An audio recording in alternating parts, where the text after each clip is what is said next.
Fast apart, I want to come And I don't know about, I don't call it long ball. Boy! I call it the long pass. And that's what we're asking him to do. He pass the ball. If it's long, if it's short, it's a pass. 12 seconds later. And you need the long ball. Sorry, you need the long pass. Express my feelings, start my mind. What's up, guys? Welcome back to the channel. And it's your boy King back in the building. And today I'm here with my match preview of the game between Jamaica and Cuba tomorrow, Friday, September 6th in a national stadium. And people, I'm going to tell them what to expect. I'm going to tell them my starting lineup. And I'm going to give some very detailed things on the midfield when I find out, people. So stay tuned. Do remember to smash that like button. Do remember to leave a comment down in the comment section. And do remember to subscribe. Who not subscribe yet? Now, taking a look at the recent form of both teams, we see where Jamaica lost their last 3 games in the Copa America. But indeed, Jamaica did win their 2 games before the Copa America, beating Dominica and Dominican Republic respectively in their World Cup qualifying games. Cuba, on the other hand, were awarded their last game a 3-0 score against Cayman Islands. While Cuba did defeat the 138th ranked Nicaragua team 1-0, they also lost 8-0 to Russia in friendly internationals, but was beaten by Honduras 3-1 and 4-0 in their last competitive games. To put things into context, the last time Jamaica played Honduras, we beat them 1-0, which simply means that we are beating a team that's constantly beating Cuba. Not to mention the difference in ranking, where we are ranked 59 in the world while Cuba is ranked a measly 167th. Now, predicting my starting lineup should see Andre Blake back in goal. Blake is our captain and our legendary number 1. Andre Blake returning as our starting keeper is a no-brainer,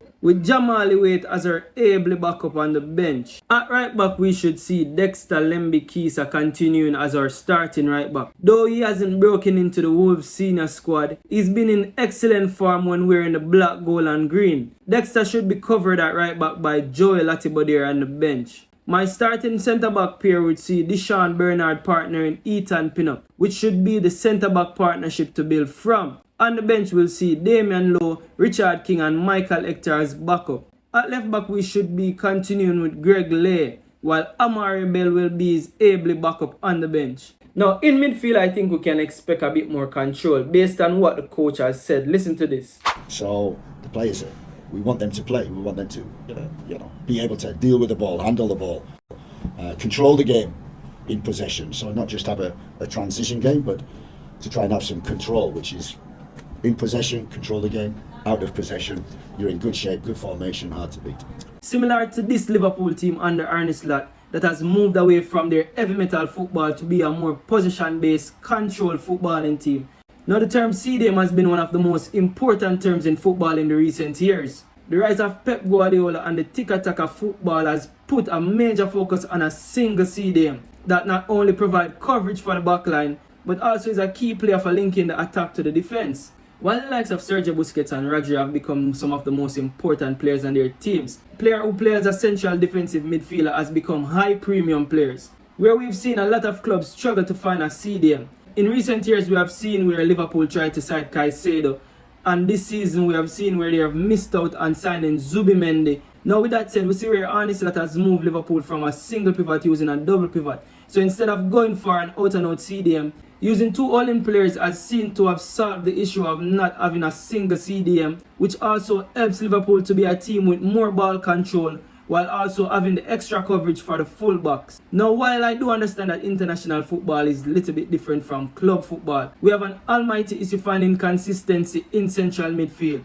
Over the past year, we have seen where we have tried and failed with a few combinations. From Algrim's to using Latibadir in midfield, to using Damian Lowe, to using Bobby Reid. We have not settled on what our best midfield partnership is. And I think this can come from using a double pivot instead of trying to use a single holding midfielder. Where I believe in this game we should start with Karai Anderson and Casey Palmer. This will also open up the way for going back to a number 10. Which in my opinion, I think it's the best role for Bobby Dexter Reid. See, Bobby Reid in recent games hasn't affected the attack how we would want him to. And that in my opinion is because he's being played out of position on the right wing. And while I do know that his favourite position is the left wing, but giving him the free role to knit the midfield with the attack could unlock a next level of Bobby's creativity. On the left wing, we should see Demarai Gray starting, and as usual showing his class, with Norman Campbell a hungry backup on the bench. On the right wing, we should see a start for Kyle Dixon. Dixon should be buzzing from his move to England, and Dixon should have that extra pep in his step. And he will be very excited to be performing in front of his home crowd. Jamal Lowe should provide extra coverage for the right wing from the bench.